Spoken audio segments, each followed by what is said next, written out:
saw him in an interview, and he said there is a, says that, he said this, I'm paraphrasing, he said the space where I am aiming at is the space where the fiction is not literary, but it is written for smart readers.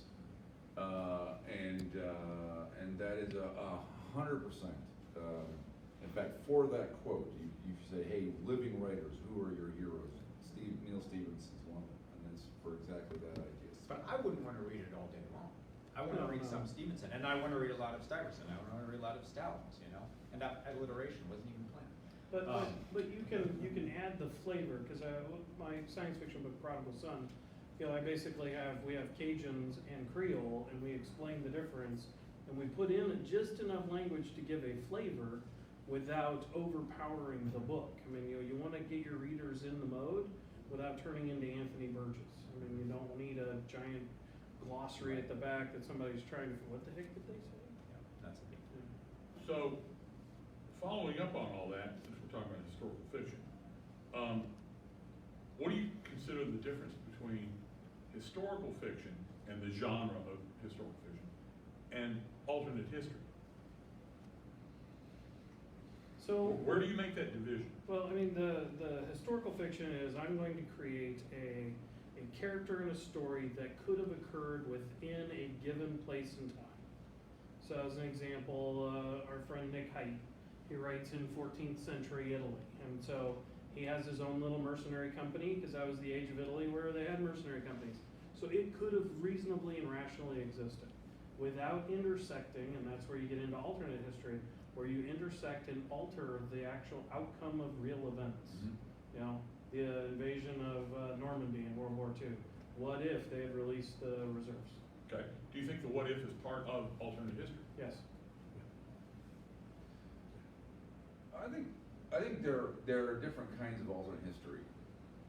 So, the classic sort of hairy turtle dove is I'm going to pick some event and imagine that event, that pivot moment happens differently and explore the consequences. What if Lincoln survived Ford's Theater, right? What would have happened? What if this message got through? What if the Spartans at the Thermopylae had caved or whatever? That's not the only kind of alternate history. There is alternate history. Eric Flint has taught us that there is alternate history where you say, what if a town of people from West Virginia and roughly modern day go into the 30 years war, what are the consequences? There's alternate history like Susanna Clark's Jonathan Strange and Mr. Norrell, where there is no, in that alternate history, there is no pivot moment where you say, here's where it differs from the real world. No, it differs from the real world systematically. But it also is entirely contiguous to the real world. There's a King George III and he's mad. Right, there is a Pitt the Younger. It is the real world, and it is also systematically not the real world. It's kind of a funhouse, a lampoon version. Those are all, I think, alternate history. I'm not sure. I guess here's what I'm saying. Definitions are always just approximations. Yes. Right. That's true. Like if you try and draw a boundary around anything, you find at the margins it's really fuzzy. So you're trying to say, what is Catholic? And you're like, you find at the edge things where, well, this is not what the Pope approves of, but man, they think they're Catholic. It feels Catholic. A language, where are the boundaries of English? At the edge, you find like, is this English? I don't know. I think this is true for genre too. So I'm not sure there's a hard and fast difference actually. And I think that's why I'm sorry. I think it's marketing. Okay, and that's what I was kind of getting at is because we can't go on Amazon and pick the category of, well, it's kind of like this, and it's kind of like this. We have to figure out one for marketing purposes. We are the publisher, whoever it is. Or on Amazon, you have to figure out 12. Yeah. And then tell them which ones you want. Yeah. But, so that's kind of what I was getting at is, at what point do we want to take into consideration that maybe one genre is a better seller than another? And I think you make a really good point, David, that there's more than one kind of alternate history. And I think that also is, how do I want to put a cover on it, and it may affect the choice of title. Totally true. Those are marketing questions. Okay. Yeah. All right. So let's see what else we've got. So how much history? I'm going to start with Kevin. He told me not to pick him first, but I'm doing it. How much history should you include in your story? It depends on what you're writing, but you have to have the history, and things have to be accurate. If I'm gonna write a short story about a squad who got separated from their platoon in Vietnam, okay, it's during the Tet Offensive. I need to know what was going on, what units were where, what was happening in Vietnam before I write that, okay? Okay. I also can't say, one soldier has an M16 with a M203 below it. There were no M203 grenade launchers back then. It was an M79. And so you have to know the history before you write the story, even though what you're writing it might be considered alternate history, because it could have happened. It could have got separated, we don't know. Well, and that was what I was getting to earlier is, we don't, in the areas where we don't really know, but we make it up, Right, at what point does it become alternate history versus historical fiction? right. But overall, you have to know the real history in order to write it. I mean, Laura Ingalls Wilder had to know, Little House on the Prairie, she had to know the stuff that happened in history and to describe the home, to describe the well, to describe whatever, Yeah. so. Okay, Mark? Well, it seemed, I agree with Kevin, but at the same time, I mean, you have a spectrum, right? I mean, we're actually telling a story. We're having characters driving this story, and the context of history is the vehicle that the story is in, right? And so this can be a very detailed story where you can get really into the history, but you also don't want to kill your story by overpowering that history, right? I mean, do you really need to know the nitty gritty about how they had to fashion their own little shovel to hand dig the well in the tough prairie grass of, the 1800s? Maybe. Does it advance the story? I mean, I think that's where you can get lost in the weeds. Yeah. Okay. Yeah, I agree with everything they said, and I think it's also like, well, we were talking about earlier, it depends on the flavor of historical fiction you want to write, or if it's going to be really detail oriented, then you want to put in more detail if that's what you think your readers are going to want, if that's what the story's going to require. The details matter when they're plot points. If the type of what did you say, shovel or spade that they're digging in the ground is a murder weapon or something, and that maybe that's going to matter, right? But you sneak those details in and you don't go overboard. And I think it's a lot like I was just in Rothman's putting science in science fiction. You want to know. He said something great. You want to know more science than you put on the page, just so you know what to leave out, right? What to filter out. The same thing with history. It's the more you know, not only you're going to feel more confident and confident writing, you're going to know exactly what to leave out if you've taken the time to know what your plot, what your story is really Well, going to be. and that was what the heart of the question is. Maybe if it's Little House on the Prairie, none of us have ever lived there that I'm aware of.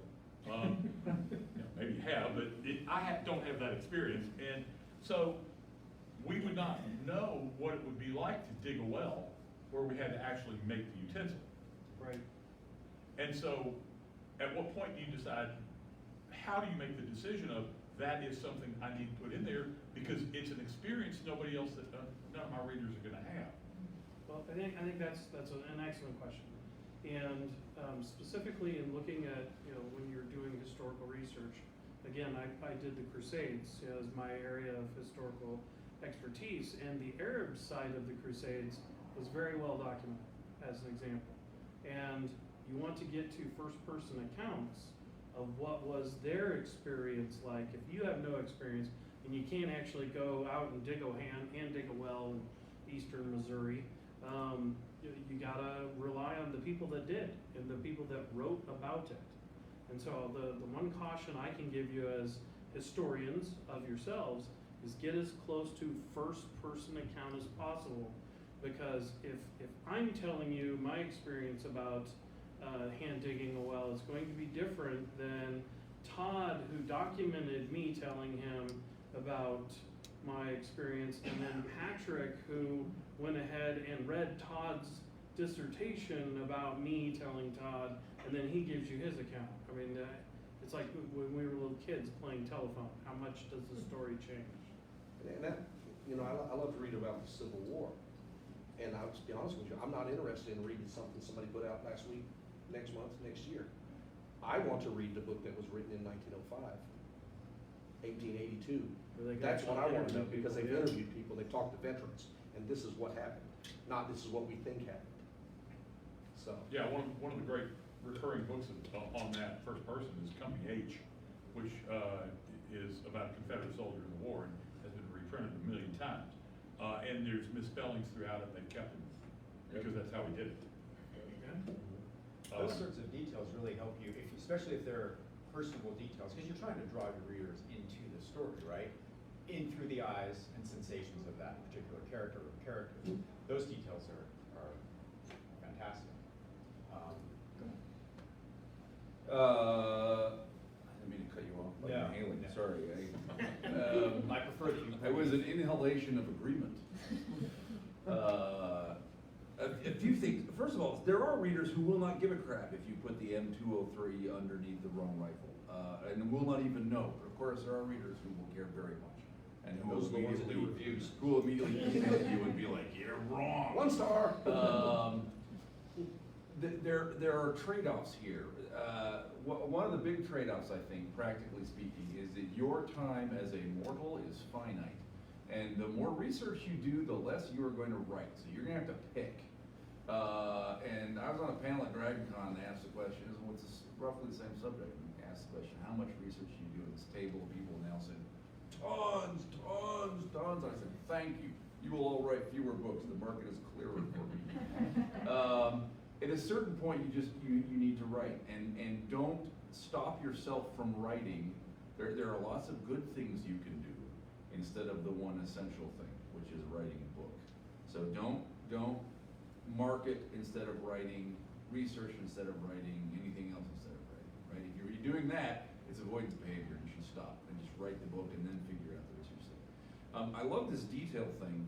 It's old country music songwriting wisdom, right? That you access the universal, not through saying the universal thing, but by the details.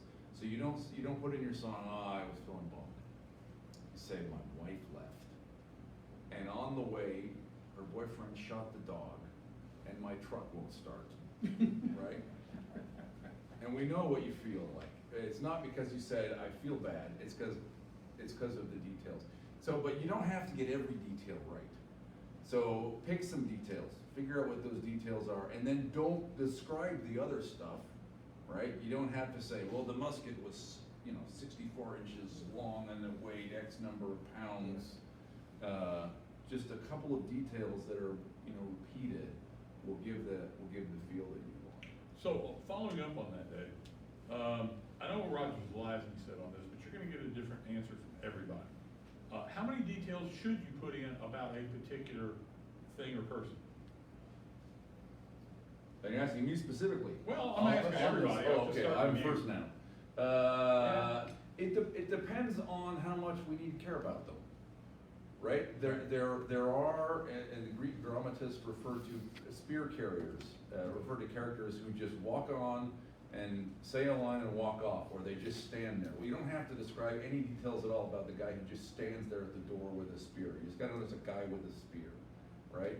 The more we're gonna see the person, the more we should have a sense of who she is, and so the more we should get, the little physical details or the mannerism of speech that tells us that stuff. And same of an important artifact or prop in the story, if you will. Right. You don't have to identify how long every knife is, or what the hilt was made out of. If it's just a knife because he's just cutting through the horse, who cares? There's a line in Wonder Boys, at least the movie. I never read the book. Right, Michael Douglas plays the lead role, and he was a wunderkind. He wrote this novel, and then he never could write a second novel, and so he's having his midlife crisis and smoking pot and running away with a young girl and stuff. And she reads the manuscript. It's like the great second novel has never been published. And she comes out the next morning, she's reading it all night, and he says, well, how was it? She says, well, the dental history of the horse might have been a little bit too much. Yeah, I'll add to that and what you were saying before. So, like I said at the beginning, I have a PhD in history. I spent 20 years as an academic historian, where details, not just details about history, but getting your sources right and everything. Every sentence was scrutinized, because you're writing not for the masses, you're writing for other people. where you determine whether or not you get tenure and which journal to publish in, and that sort of thing messes you up in the sense of when I came to underwriting fiction, I was just like so worried first about getting all the details right. I spent way too much time until I realized I was paralyzed. I was like locked up because I was thinking if I get something wrong, they're going to laugh or what do you know? I mean, it's just this fear, and I really had to get over that. So I'm giving you guys permission, as someone who's sort of been at the top of at least what you call the academic historical profession, to not do that. Don't do it. It's not worth it. 3 or 4 details might be. I mean, 4 might even be too much. Get your readers in a few sensory details. Slasny said 2. What's that? Slasny said 2. Yeah, whatever. Just enough. You know, if you've already set the Victorian setting, Victorian London, or the Crusades, you know, and they're in dusty, hot Malta, sweating in their armor or whatever. Once you set that at the beginning, then you know maybe you hear a clang of the sword being sheathed or a boat, you know, coming up on the shore, things like that. You don't need too much. And a lot of those details are the same details whether it's 2021 or 1421. Or the distinctive sound of an M203 being fired. So, And the difference between M79? Especially on the left-hand break. It's a Doom. whole different thing. The details, you know, are important, right? You're using the details to set a scene. But once you've set that scene, you can kind of minimize what you're trying to do as far as throwing in extra details or extra things, unless you're trying to draw attention to something. If somebody throws a sword on the table, are they making a statement, or was that a special sword? I mean, is it the leather-bound hilt? You slide it open and you can see the Damascus steel. You know, there's some emphasis. The more detail you pile into an item or a place, the more important it should be to the plot. Otherwise, this is just grease on your characters moving through your story. It's more important that you have meaningful characters and a solid plot for what these characters are doing, their interactions, their emotions, than where they are, right? I mean, unless, like I say, it's a specific plot device. I throw a rifle on the table. Well, I mean, you know, the gun people are going to be like, well, what kind of rifle? Why was it? So Was in other it words, safe? use details as points of emphasis, Yes. as opposed to exclamation points or other punctuation. Yeah. That's how I try to. Yeah, I agree. Yeah, you don't want too many details. And it's not history, it's my science fiction, but you know, there are characters, main characters in my book, and I can ask 5 people who've read it to describe one of them, and I'll get 5 different things because I didn't describe him in detail. And I did that deliberately. Let the reader's imagination describe it. I need to tell you he's 6'2", he weighs 180 pounds, he's got green eye. No. You know?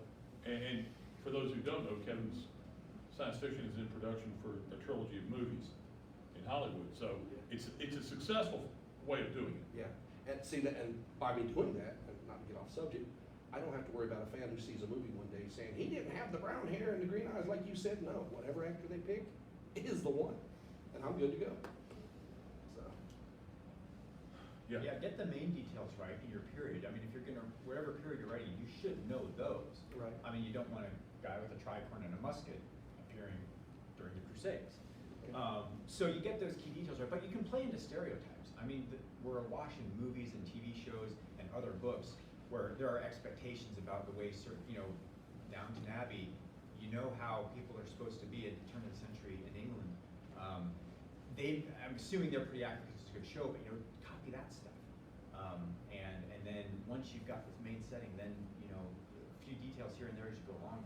But to play on that, okay, with Downton Abbey, what if a lot of that is actually not right? And it may not be. I'm assuming. Would you agree that they've convinced us that what they're telling us is correct by the way that the production Which is? correct for that period. becomes dangerous, right? Because now your readers have an expectation that Downton Alley is how it actually is, and if you deviate too far from it, you could violate their expectations. even if you're historically correct.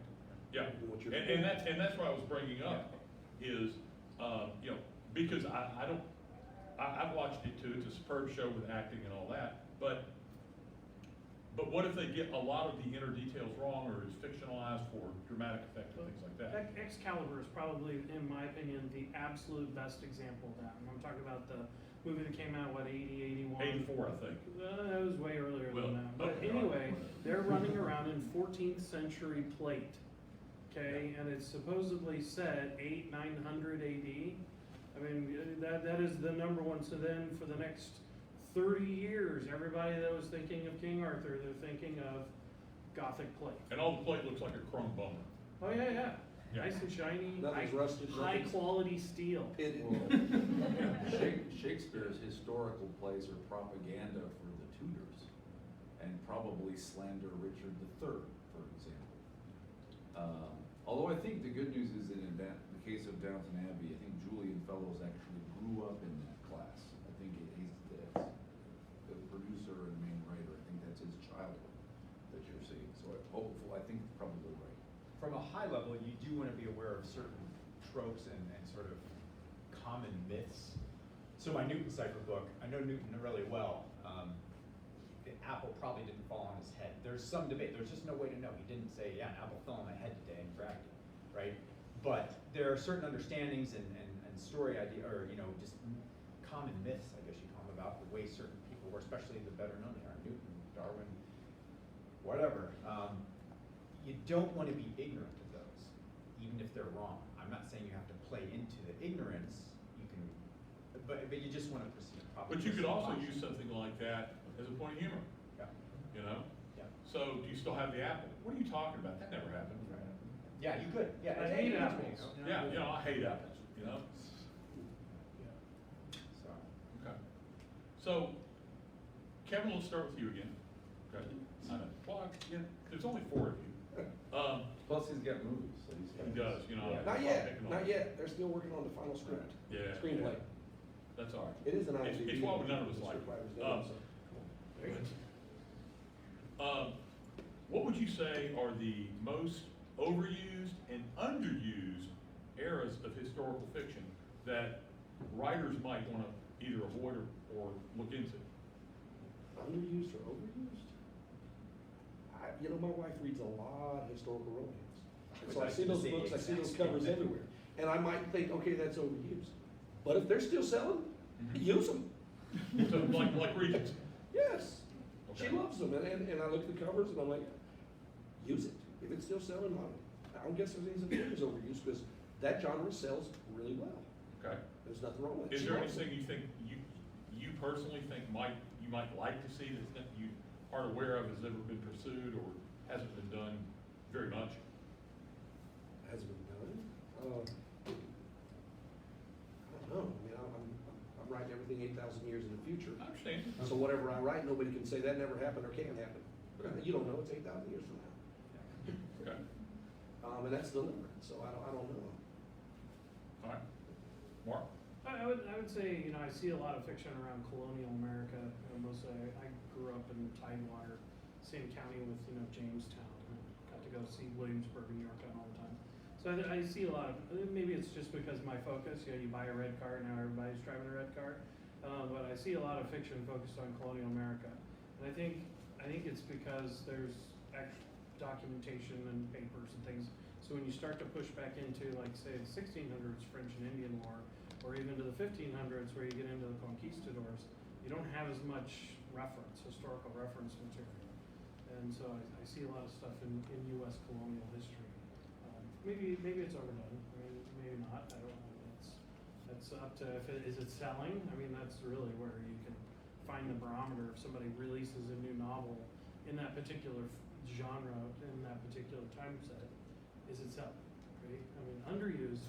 I mean, I like honestly, I like around 1000 AD. I mean, they're the true Dark Ages. I mean, and it's the Dark Ages because they freaking burned everything, and they had plagues, and it was yucky and dirty, that kind of a thing. So I like that kind of thing. Life was messy. Well, I mean, again, I'm going to lean on the Arabs here, so especially the Moors in Spain.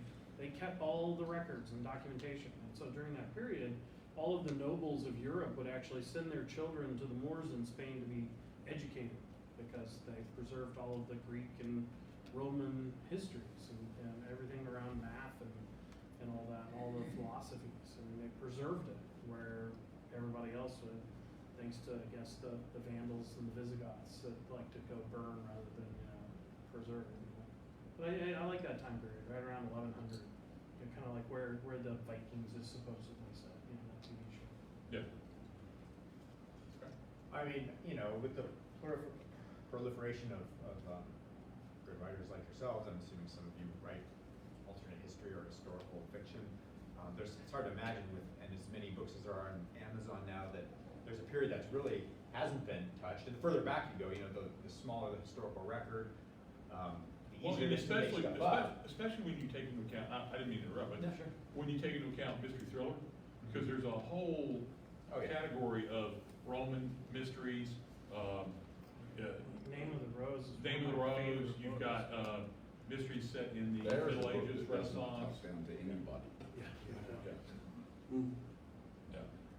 And I don't mean to interrupt, but yeah, you're right, that there are so many, spread out over the whole thing. Yeah.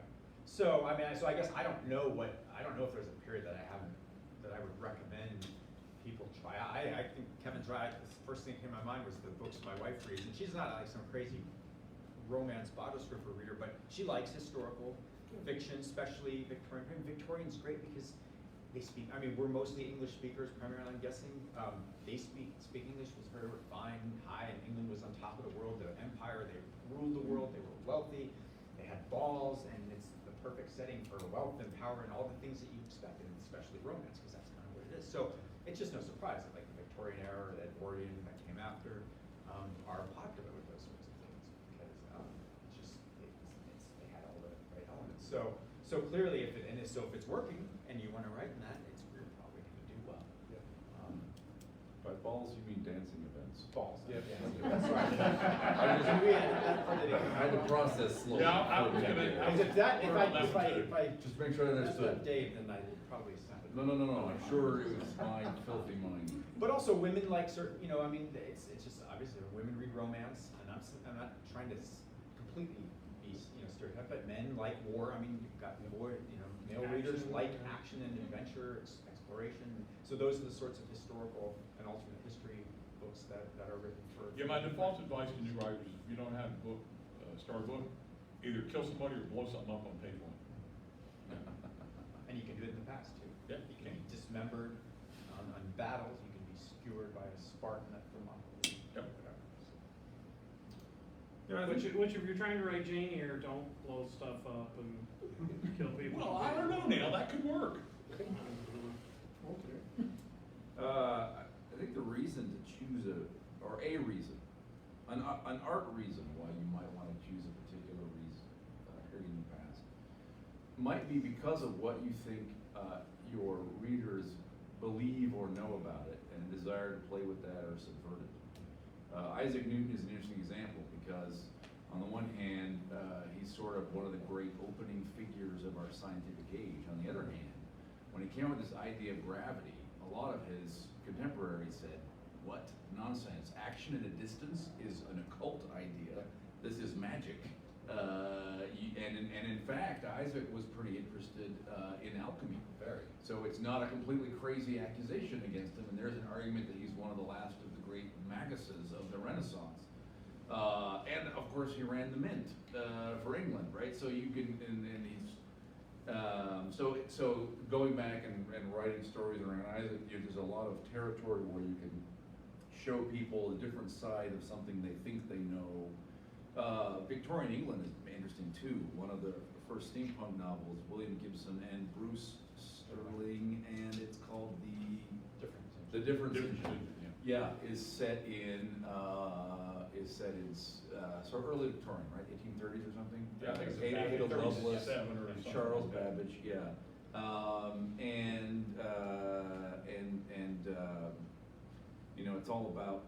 It's all about the use of data and data processing via machines as a tool of political control is what that book is ultimately all about. And setting it then, they throw in kind of Marxist revolts and stuff as a way to kind of make their arguments, right? and then there's a contract, and we think we know about the virtue and the control, but good government and, you know, proper propriety of the Victorians versus says, hey, this is an oppressive state. And so I think there are good artistic reasons why you might pick a period. You might also deliberately pick a period where you think people just don't know anything, and say, I'm going to write a book about Merovingian France because no one knows what that is. And gives you a lot more creative control and freedom. And you can say cool words like Merovingian. Yes. Yeah. And make people go look them up. You'll look them up. Yeah, Yeah. exactly. We're under 10 minutes. Does anybody have any questions? Yes. I have a question about dialogue. How, I mean, you go back 100 years and the words that people were using, say in the United States, do you go into that? Do you? It's a great question. Do you, and then, like, I mean, reading Dave's book, all the dialects and everything, but then, like, how far do you go? How do you? So in my first book for the Wuxia, you know, I have a multicultural magic academy in essence, and I have a guy from West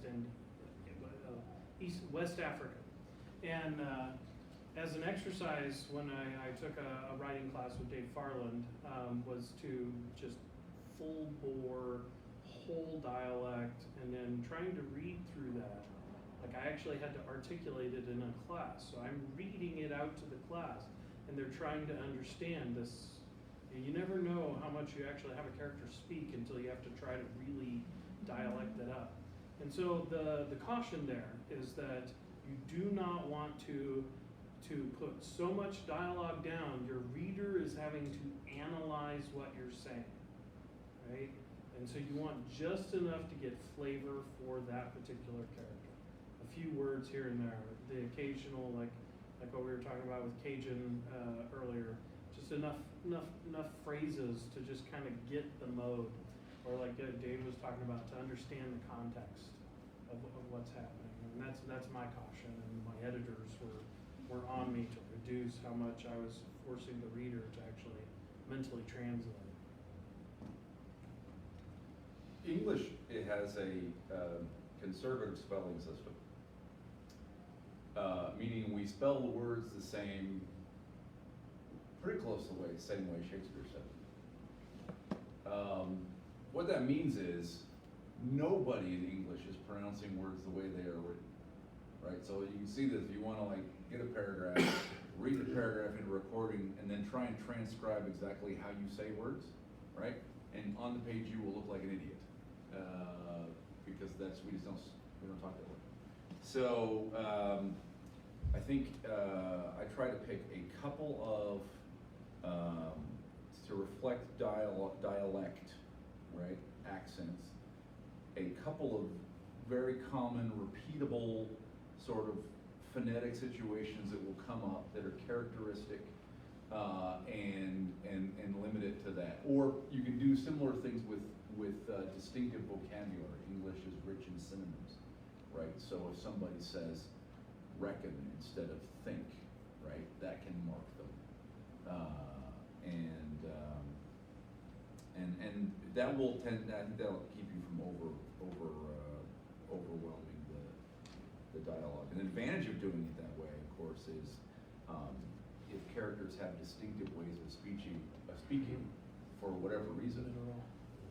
You could put a sentence down. In an ideal world, you put a line of dialogue by itself on the page, and the reader knows who says it, because that's how Calvin talks, or that's how Bob talks, right?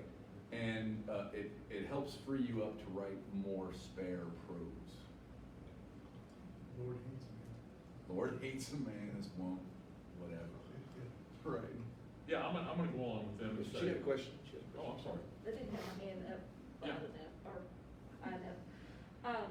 In the same vein, but not exactly, I'm writing a book set before and during World War I from the Austrian point of view, and it's a very formal society. And so they have very few contractions. It's all in English, but other than saying things like let us, we'll say let's. I'm not using those contractions contractions, how much do you think that will go against, I mean, how do you think the audience would Well, react to that? Let me, since I'm actually an Austrian historian, okay? Let me say that not all stratas of society, not all levels of society are going to speak that way. All right, Austria had a very, very large underclass at that And time. this is not underclass, Okay, this is upper. He's probably middle, upper middle class. I don't think a whole lot of people are going to object necessarily to that, but I would make sure that you get things like, I don't know if you're aware or not, but when they would say good morning to each other, in Austria, they did not then and do not now say good morgen or something like that. They say grüß Gott, which means greet God. And as long as you work in a few things like that, and then maybe the titles that they would refer to each other by, Yeah. I've I've done that as far as, Okay. in the Army, I have used Englishized versions of it. Right. But I've used German names because, Austria and Germany were, right, sure, same language. yeah, same thing going on there. But I was very particular about the naming and, some of that. Okay. Yeah, the challenge with contractions is that for a modern reader, and I read everything out loud, is read through it, and if it comes across as stilted, that's really what you're trying to do, is to try to figure out what is the minimum amount of changing I can do for a modern reader to read this, because you're not talking to, Star Trek, The Next Generation is a great example, where Data did not use contractions, Yeah. and it sounded weird. And I was going to say, one trick you can use is if you have like a servant addressing, their employer, you can let them use contractions. Well, when I get to the World War II book that's in the series, I do have that, but this, Well, I understand that historically they might not have, all right? But it's a way of, without hitting the reader over the head with it, of lowering, if you will, their language below the more formal language of their employers who had a better education. right. And so I'm only saying it might be one way to differentiate between the two. Yeah, don't brutalize your reader with formal, archaic. If you have long dialogues with it, it would be brutal. Well, that's how the Germans were. My mom's German.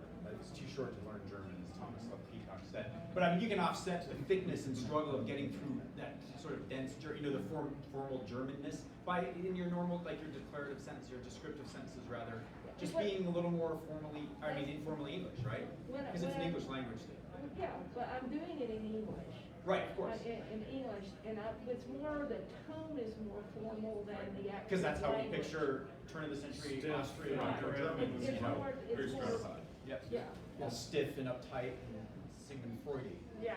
Because that's exactly that period. So then make it a little lighter and easier to read, when they're not talking. Interesting point. Did you know that there's a very good chance that at one time Lenin, Trotsky, Stalin, Hitler, and one more, Tito, were all in the same pub together, same coffee I shop? could see that, yeah, Because in 1913 they were all in Vienna, and they all lived in the same area. I could see that. Thanks for coming, everyone. Thank you. You guys.